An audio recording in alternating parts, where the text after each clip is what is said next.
Oh, yeah.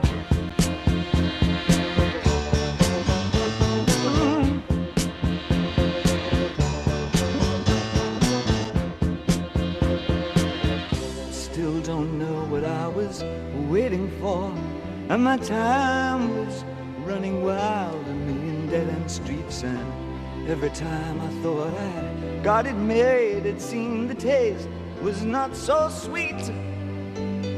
So I turned myself to face me, but I've never caught a glimpse how the others must see the faker. I'm much too fast to take that test. Changes. Turn and face the strain. Changes. Don't wanna be a richer man. Changes. Turn and face the strain. Changes. It's gonna have to be a different man. All right, welcome back to a Tuesday edition of the Earl Ingram Show. As always, you can join us at 844-967-2789. It's 844-967-2789. Text us at that same number. It's Tuesday. That means Tuesdays with my co-host, Sandy Williams. Sandy, your thoughts about the music again? Well, the lyrics speak for themselves. Times are changing. It's a selection of various melodies that reflect how I felt last night about kind of ebullient about things going a new direction. So, Sandy, let's talk about the VP options for the Vice President and presidential nominee Kamala Harris. One thing that's certain, she's in a position, and there is going to be another younger person that she is going to have running along with her. And you know, this certainly, Sandy, with all of the conversations about people didn't have a choice, it had to be the lesser of two evils. I didn't want Biden. He was too old. Trump was too old. And there were people, Generation Zs and Xers and millennials. Hey, they're too old. I'm not voting. These people are too old. Here's an opportunity for Kamala to pick another younger person.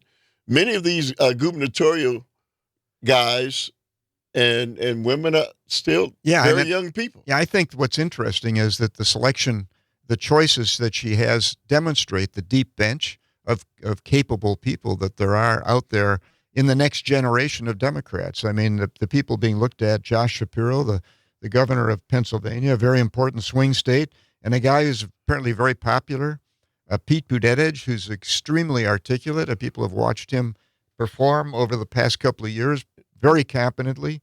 Andy Bashar, Democratic governor in Kentucky, normally Reds. Of all places, of right? all places, right? A very capable, well-liked guy. J.B. Pritzker, Illinois.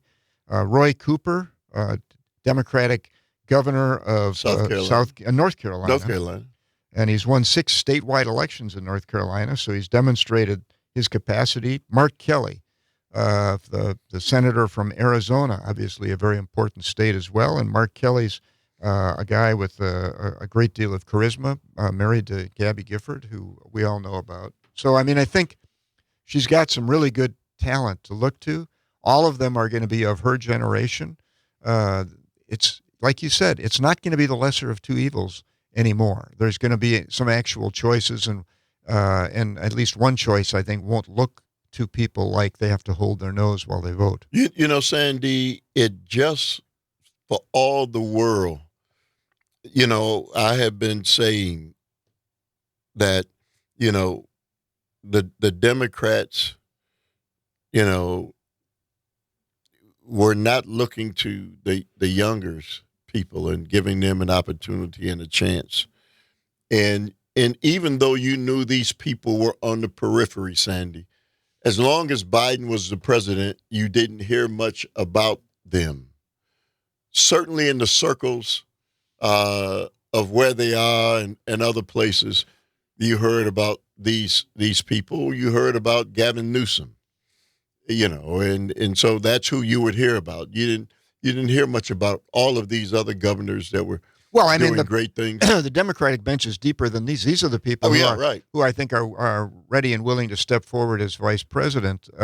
Gavin Newsom is the governor of a very big state and has a lot to be done there. And Gretchen Whitmer, who's been highly regarded, has expressed the fact that she's not interested. So, but it's a deep bench, and I think that's, again, a breath of fresh air. Well, and the difference is now we're going to hear from that deep bench more and more. Mike from Kenosha, good morning to you, sir. You say what? Hey, real quick. Yeah, I just wanted to throw in there, my uncle had Alzheimer's, and he was really the last one to figure it out. We could all see it slowly begin to take over, and within a few months, there was some subtle but distinct changes that we all saw.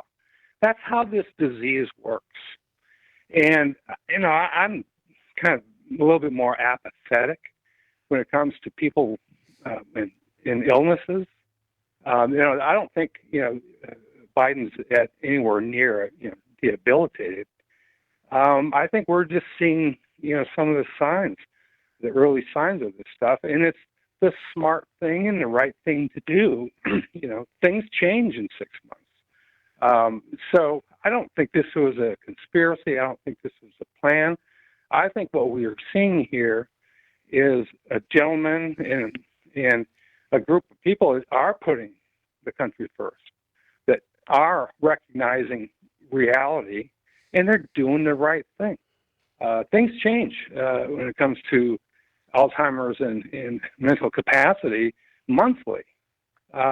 So I think, again, I'm encouraged. I'm encouraged. This is the sign of a healthy republic. When they can be open-minded and can pivot. And finally, again, we have a little over 100 days before the election. It's plenty of time to communicate the platform and to rally the troops, if you will. Matter of fact, I don't think we should have ongoing elections, perennial. So a 100-day term is just fine with me. So hey, Mike, thank you very much for the call. Well, actually, I think the 100-day term is I think what happens with these perpetual elections is that people turn off. Okay, it's like when you're told to do something 100 times, on the 100th time you're told it, you're not listening anymore. And I think that elections that go on forever end up creating a bunch of people who are basically ignoring what's going on. And I think, therefore, that what's going to happen here is that 100 days is the time in which you can receive new information, become enthusiastic about that new information, analyze it, and just make decisions. And I think that it's going to be an advantage, quite frankly, because I think that there's going to be a willingness. The body politic has an attention span problem. And I think that 100 days is right at the outside of what that attention span can be. And I think that this is going to be an advantage for the Democratic Party. So, Sandy, during this period of time, while the Democrats are going to be soaking up all of the news media or most of it, and the Republicans and Donald Trump are going to be struggling to get coverage, he's going to become more and more unhinged. It's pretty safe to say that's going to be his response. Well, I think last week what I said predicted was that because the Democratic Party with a new candidate would attract so much natural attention, they would get hundreds of millions of dollars of unpaid for free public relations based on the news need to cover these new candidates, their ideas, et cetera, that Donald Trump would have to do cartwheels, okay? And when Donald Trump does cartwheels to get attention, it's not pretty. And I don't mean physical cartwheels, but physically it wouldn't be pretty either. But no, it's going to be, I think the probability is that he will have to become more outrageous and more notorious. All right. You conjured him up, Sandy. CJ. Good morning to you, CJ. You say what? Good morning, gentlemen. Thank you for taking my call. I wasn't able to hear the show for a while. I was in a meeting, but I have seen the coronation, probably for the most unqualified vice president and president, border czar, do nothing. Well, before no you go any accomplishment. further, what makes her unqualified? What makes her unqualified? Because she's never done anything. She's put in place as the border czar and record numbers. So you gentlemen want to make this about personality. If you don't want to make it about policy, you don't want to make it about qualifications, right? No, actually, quite the contrary. I think that what's going to happen is we're going to shift from this personality battle between two old men, and we're now going to have alternatives, and people are actually going to be listening to what policies and what platform it is that she brings forward. She was elected twice in statewide elections in the biggest state in the country. And, I think we have yet to find out all of the qualifications. But I think that it's probably a very worrisome proposition for the Republicans, because I think that there will be a great deal of attention paid. And I think there will be a substantial opportunity for the Democratic Party and the candidate for the Democratic Party to present the policies. And then we can have a conversation about policies, and then we can have a conversation about competence. But I think it's premature to reach a judgment, and I'm interested in how it is that you could already have reached a conclusion that this is the least qualified person. Based on what? Public service? Because of course Donald Trump was totally unqualified in that basis prior to his election as president. Go ahead, CJ. He kept us safe and prosperous for 4 years until COVID, and more people have died under Biden than Trump did. Of course, Biden is not the candidate. CJ, Biden is not the candidate. Well, I think we don't have to talk about accomplishments. Vice presidents don't accomplish much. What were Mike Pence's accomplishments? But I think what we're going to find out is what kind of a candidate she is and what kind of policies and platform are presented. And then we can have this conversation about what it is we think about it. But until then, I think it's probably premature. All right, 844-967-2789 is the number.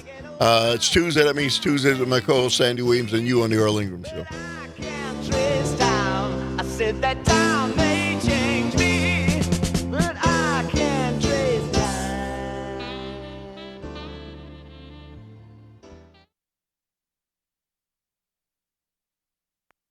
Bright, sunshiny day. Bright, sunshiny day. Bright, sunshiny day. Bright, sunshiny.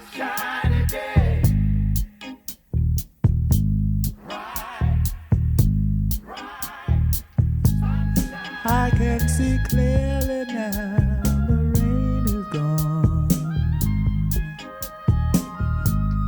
I can see all obstacles in my way. Gone are the dark clouds that had me blind. It's gonna be a bright, sunshiny day. It's gonna be a bright, sunshiny day. All right, welcome back to the Earl Ingram Show. As always, you can join us at 844-967-2789. Text us at that same number. It's Tuesday. That means Tuesday is my co-host Sandy Williams. And you, Sandy, the music? Yeah, I picked the music for how I felt. Bright, sunshiny day. I hadn't actually heard the Gladys Knight version of that before. I liked it when I heard it. So. All right, let's go to John from Boaz. Good morning to you, John. Thank you for the call. You say what? Morning. I want to congratulate you once again for your federal interview with the President of the United States of America. That's a very good accomplishment. Well, thank you. You know. Yes, you know that. Everybody's telling you because you know that's the truth. See, the thing is with her is She is in the right spot at the right time, and I call that the fate, F-A-T-E. Her fate is, in other words, her stars are lining up, if you're an astrologer. Look at what they did to Galileo. Look at what they're doing to Sandy. Look at what they're doing to Earl Ingram. Hey, John. So you go from Galileo to Sandy and Earl Ingram. Well, That's pretty good. He's talking about astrological signs. I know what he's talking about. That. I'm a Virgo myself. How about you? I'm a Gemini. Uh-huh. But John, thank you very much for the call, man. Really appreciate it. Let's go to Bill from Oconomowoc. Hey, good morning to you, Bill. You say what? Well, you're a Gemini with a Riviera, right? But anyhow, and Sandy, you and Earl deserve a 5-star, what would you call it? Citizens of Wisconsin and the country award for getting the truth out. But let me cut to the chase real fast. I think Kamala has hit the ground so fast, the Republicans' heads are spinning. They aren't even caught up, and she's raised over $1 million in a 48-hour $100 million. $100 million. Going to stop this Hey, lady? Bill. You're right. $100 million. But let me just finish. What is going to stop this lady? Absolutely nothing. I'm just telling you, as I'm telling my Republicans friends, there's a new sheriff in town, and she has no use for criminals. Hey, Bill, always good stuff, man. Thank you very much for the call. Let's go to Mark from the Prairie du Sac. Hey, good morning to you, Mark. Your thoughts? Yeah, good morning. I think what we're going up against now, and this is a meme I've been working out in my head and discussing, that I think this is a reworking of the Confederate ideology of in 2025 that we're up against now, with 2025 and Agenda 47. And one of the things I picked up from a book on the Confederate Nation is a writing by George Fitzhugh, who posited that the original revolution was wrong-headed, and it was okay in its aims, but it was wrong-headed in what spawned it. And he was maintaining that the Civil War, as I see Project 2025 and Agenda 47, is a reaction to the Reformation that we saw in the original revolution, and they see that the gains we've made today. I think that this is a protest against I see 2025 as a protest against the doctrines of natural liberty, human equality, and the social contract, as talked by some of the thinkers of the time, including Locke, who preceded that, but Adam Smith, Benjamin Franklin, Tom Paine, and he went on to say the rest of the infidel political economists who maintain the world is too much governed, because I think these guys think the world is too little governed in terms of human freedom. I think it's too much governed in terms of regulations that we have, but they really object to the fact that we are striving and getting closer and closer to a more perfect union, and getting closer to more human equality in our society, rather than less, is what I think they want to have. I mean, I can fully see these guys, that say, well, slavery wasn't all that bad an idea. The Romans had it, the ancient Greeks had it, the Egyptians had it, and look how successful they were. Hey, Mark, thank you very much for the call. Sandy, you want to it's kind of deep stuff, but I do think that Project 2025 is an effort on the part of a bunch of sort of right-wing policy wonks to try and refight the battle that went on with the Founding Fathers over what the Constitution would have and how the government would run. And it's going all the way back to that, and that's why they talk about it being a war, because I think they perceive that they really they criticize the left for not exalting the United States, but Project 2025 is an assault on what the United States is right now, and it's a demonstration of how unhappy they are with what it is that exists in our country and how our country operates, and they want to reestablish the rules of operation to put much more power in the hands of essentially landowners. That was the battle at the time of the Founding Fathers. That's how it was talked about, the difference between people of means and those without. Landowning was the definition of people with means. That fight is ongoing again, and just it's being done in the cloakroom. Yeah, so let me do this. Guys, hang on the phone lines. 844-967-2789 is the number. It's Tuesday. That means Tuesdays with my co-host Sandy Williams and you on the Earl Ingram Show.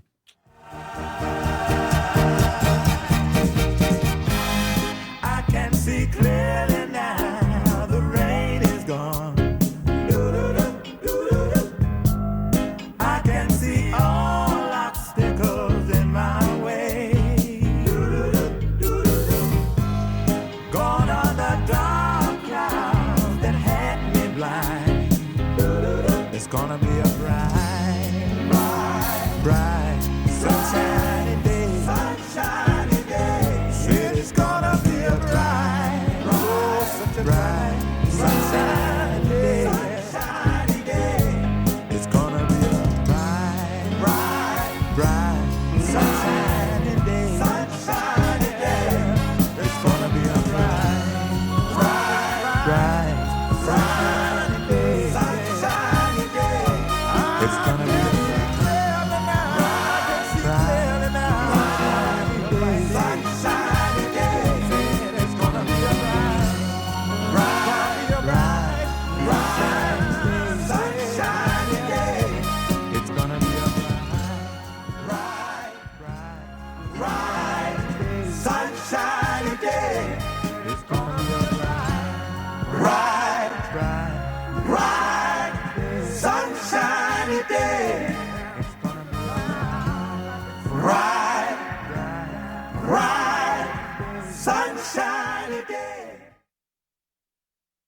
birds flying high, you know how I feel.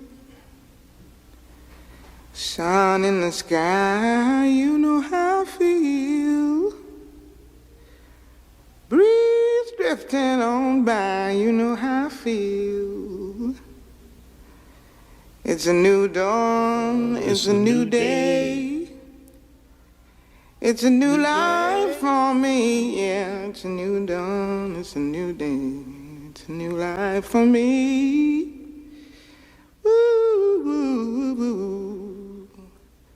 And I'm feeling good.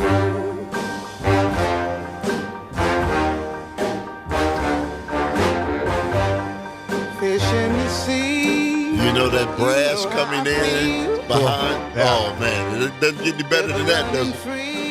This is Kamala singing this morning. Welcome back to Tuesday edition of the Earl Ingram Show. As always, you can join us at 844-967-2789. Text us at that same number. You know, you got a pretty wide range of music, my friend. Well, you know, I throw a dart up on the wall. All right. It's Tuesday. That means Tuesdays with my co-host, Sandy Williams. Let's go to Tom from West Dallas. Good morning to you, Tom. You say what? Hey, good morning, gentlemen. I am just very curious with your conservative callers, if you can call them that, your MAGA callers, talking about what experiences Kamala have. What experience did Trump have? I mean, all he did was bankrupt businesses. He had no political experience at all. And look what he did. I mean, he never built a wall. He never lowered drug prices. He didn't decrease the deficit. He didn't drain the swamp. He didn't make COVID disappear. The only thing he did, other than he basically he hates who you hate or who they hate, and sadly, that is what everyone thinks you need. They think they need is just to hate. He has no platform. He has no experience. It's just all about Trump and his. Wow, words stop coming to me. Well, let me plug some in for you. I think that Trump is an opportunist who will do whatever it takes to have aggrandized power So he appointed Supreme Court justices at the will of others, and that's about all that he accomplished. And then there was a tax reduction, which of course Republican Congresses always want to adopt. But other than that, the accomplishments or the platform or the ideological policies are very hard to discern. Tom? Agreed. Yeah. All right, Tom, thank you very much for the call. Let's go to Susan from Kenosha. Good morning to you, Susan. You say what? Hi, good morning. Sandy, I totally agree with you. About Project 2025. I believe I've been reading about the era of the beginning of the country. I read about Hamilton and other presidents of that time. And there was a struggle, a big struggle. And that struggle continues where the haves want to have all the power and they want the have-nots to remain socially subservient, on the have. Right. Yes. And I think it's about time that this finally will come to rest. I've been reading the Federalist Papers, and I've been reading about what Hamilton had to say and John Jay and Madison. And it is really clear cut that they were at one time, although Madison changed over, were for the people. And they explained it thoroughly, why the Constitution was set up the way that it was set up. And I think that people have to come down and actually, from wherever they are, and actually reread the Constitution, reread the Federalist Papers, and then you will get an idea of who you need to vote for. I don't want to tell people who to vote for. That's their decision. But for the sake of our country, for the sake of our Constitution, for the sake of our rule of law, and for the sake of our freedom, we must actually vote blue. But like I say, people need to read the Constitution, they need to read the Federalist Papers again, and really get an idea of what this country stands for. Hey, Susan, thank you. Thank you very much as always. Let's go to Robert from West Dallas. Good morning to you, Robert. You say what? Good morning. There were a lot of terrible things, putting kids in cages, ballooning the national debt, stacking the judiciary with a bunch of people that are unqualified, according to the Bar Association. So one good thing that happened in 4 years into the Trump administration is I believe they gave maternity leave or extended leave benefits to federal employees. And I don't even think that was Trump's idea. I think that was something Ivanka was pushing. Other than that, I really struggle to find any accomplishments in 4 years that were productive and actually helped the average person. Robert, and it's not just what he did with those first 4 years. It's what his plans are for the second 4 years. That should terrify everybody, right? Absolutely. Have a good day, guys. Thank you very much for the call. Sandy? Yeah, there's one other. He had hospitals posting their prices. Although what happened was the rule was promulgated, but it was never enforced, so it didn't really happen. But there was a rule that would have been and could be helpful to consumers of medical care, which is that required the publication and posting of hospital prices. And these are the kind of things that actually the Biden administration has now been pushing. But Sandy, you can talk about, again, those 4 years. We have a measuring stick of what Donald Trump has done. Well, actually, I would, one of the things that his backers would tout would be the tax decrease. I would attack the tax decrease as being a substantial problem that was created by the administration, by his administration. It increased the deficit substantially, and it created a tax process which, when those tax decreases expire for the middle class America in 2025, is going to create even more disparity in income. But the tax reduction itself enhanced and exacerbated the extreme divergence in wealth in our country. All right, let's go back to Brendan from New Jersey. Brendan? I just want to disagree. I think that Trump is really qualified to be a carnival barker, frequent flyer on the Epstein jet, a tax evader, a reality show host, and the puppet behind Project 2025. So, CJ, I'm right there with you. All right, Brendan, thank That's you. Thank you very much for the call. Let me ask you, Sandy, again. At the root of all of it is what policies is Trump going to be, talking about?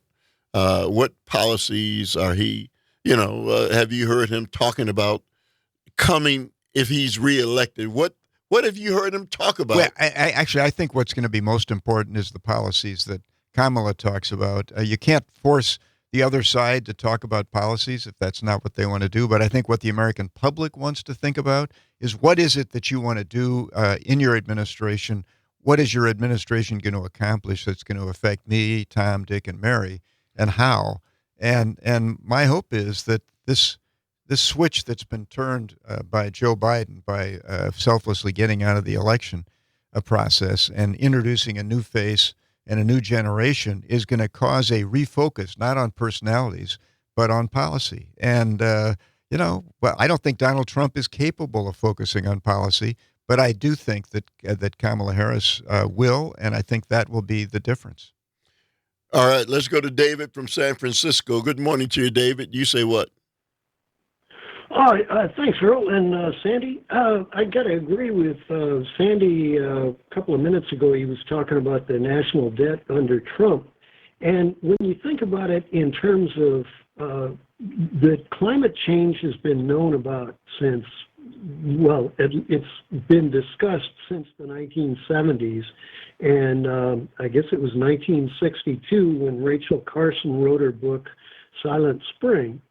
So the world, the science world has known that we're going to really need to spend money a whole different way.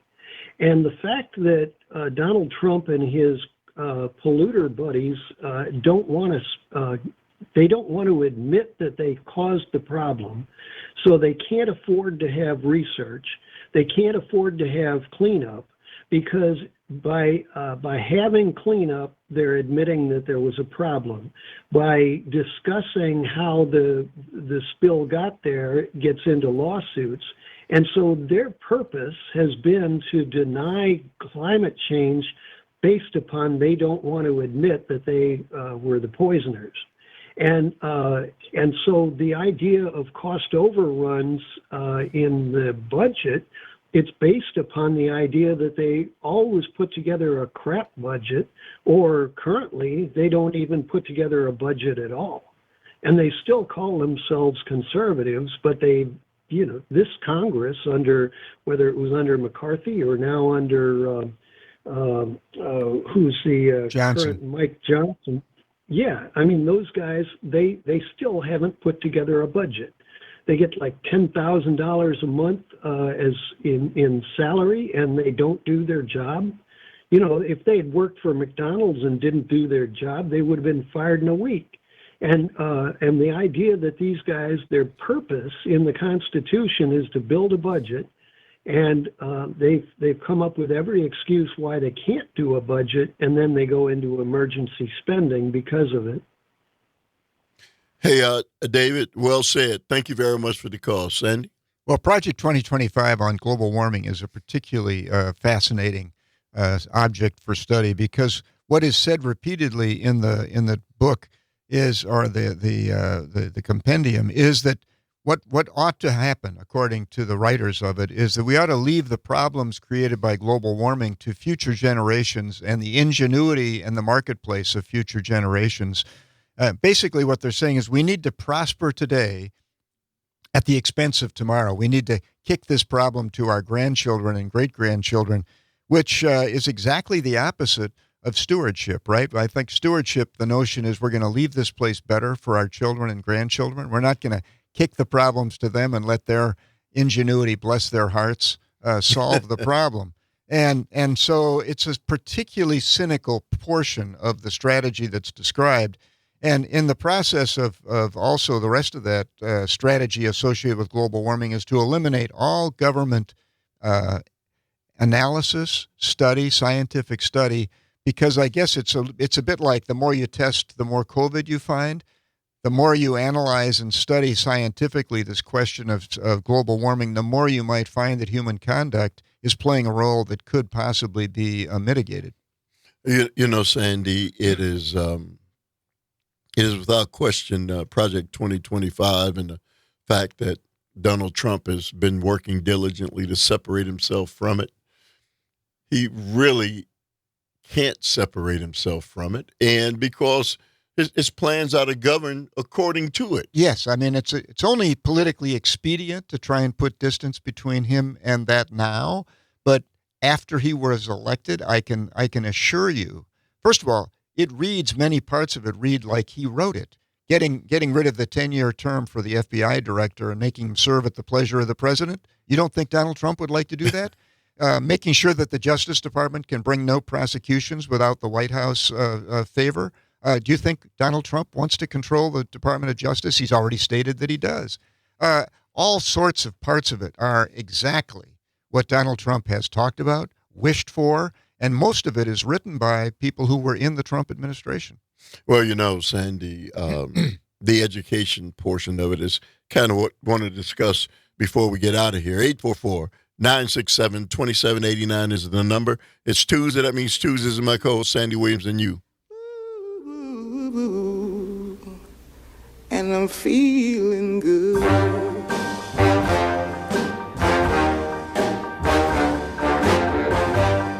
Fish in the sea, you know how I feel. River running free, you know how I feel. Blossom on the tree, you know how I feel. It's a new dawn, it's a new day, it's a new life for me, and I'm feeling good.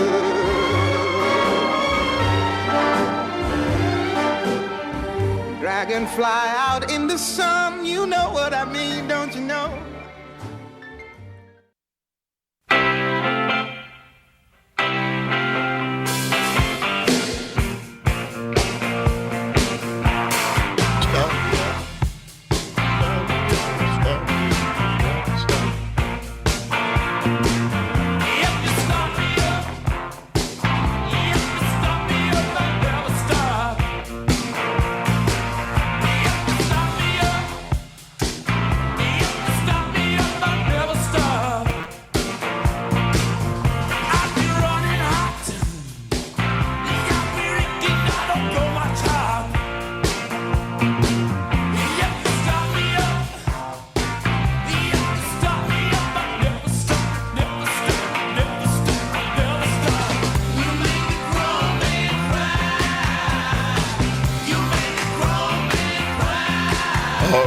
Welcome to what is the last few minutes of the Tuesday edition of the Earl Ingram Show with my co-host, Sandy Williams. As always, you can join us at 844-967-2789. You want to talk about somebody who was, you know, Sandy, kind of forced out. Yeah. This is what getting forced out looks like. Apparently, Ms. Cheadle, the head of the Secret Service, resigned today, but her resignation was called for by both Raskin, Democrat and Republican. And, you know, I guess clearly there was an accountability problem and a problem with respect to the operation of the Secret Service at Trump's rally. And I think this is probably the right thing to happen. But this is what getting forced out looks like. It's not the Joe Biden decision type process. Let's go to Bob from Waukesha. Good morning to you, Bob. You say what? Good morning to you, Earl. Last night I never watched the station, but I was watching MSNBC because they were going to do a Project 25 to let people know about it. But in the midst of Biden stepping down and Harris stepping in, they had a roundtable discussion. And according to them, they have heard that the Trump administration is having buyer's remorse about J.D. Vance. And the only reason he went with J.D. Vance is he took words of wisdom from Tucker Carlson and Don Jr. Now that's like me going into a bar. It's an oxymoron. It sounds like to me. Yeah. It's like me going into a bar, and there's this drunk at the end of the bar starts talking politics with me. That because of you probably know this JD Vance's stance on abortion is no exception for rape or incest. And if you're a woman living in a domestic abuse household, you should stick it out. So they're going to have a real problem, hopefully, with women, especially with Vance on the ticket. Well, thank you very much for the call, Bob. He is a wrecking ball, right? I mean, he doesn't have any tact, right? J.D. Vance, I think he's undoubtedly an intelligent guy, but he was clearly selected because he was viewed as sort of a more intelligent and articulate mini-me of Donald Trump. He was willing to assume that role, and that was the role he's going to play, which is sort of the attack machine. If to the extent that Donald Trump isn't an attack machine, J.D. Vance was going to be a more articulate version of that. And he also, however, has this baggage. He's stated his positions. Some of them involved his how despicable he thought Donald Trump was in the past, but as well his positions with respect to women's health. And that's going to be a problem. Sandy, we can, or they can constantly talk about the side of this equation with Kamala and Democrats, but even with Donald Trump at the height of his popularity, with a certain segment of the population, you're still talking 40%, 45%. No, I mean Donald Trump does, and J.D. Vance articulated in his book, a very good book, Hillbilly Elegy, very well articulated the problem of the disaffected middle class blue collar workers in America, and the Democratic Party needs to pay attention to that. I think Kamala Harris will. I think, quite frankly, that the policies of the Democratic Party, the Biden administration, they were addressing that. Were addressing that. I don't think there were any policies of the Trump administration that addressed it, other than giving lip service to it and fanning the flames of it from a cultural war standpoint. So, the Trump administration understands the problem, and J.D. Vance understands this undercurrent that is being experienced by, in particular, white middle-class blue-collar America. But they didn't respond to it with helpful policies. They responded to it with arguments and polemics that fanned the flames of anger. And I think it's the Democratic Party that these people will start listening to about policy. So, Sandy, how do they possibly, with the independents and that 15%, 20% who has been undecided, what can the Republicans do differently now to try to gain, leverage over those independents? Well, what I can hope for is that both parties would start addressing the needs of Tom, Dick, and Mary. And if the Republican Party wants to do that, more power to them. Because what I'm looking for is outcomes. I'm looking for an economy and an architecture to the economy and an architecture to our government's programs that creates the safety net that is necessary for Tom, Dick, and Mary so that they can live and be happy as the workers in Germany, Finland, Sweden, all across the world, Japan, all across the world are. We need to start creating that environment. And if the Republicans want to get on board, more power to them. I don't predict that. All right. That's the one and only Sandy Williams. So thank everybody who made the show go. We'll be back on. I'll be back on tomorrow. I'm going to listen to the presidential nominee this afternoon. I'll let you guys know how it went on tomorrow. Up next, Matt Nair on air, Jane Matt Nair, and Greg Bott. Thank you, Calvin. See you guys on tomorrow.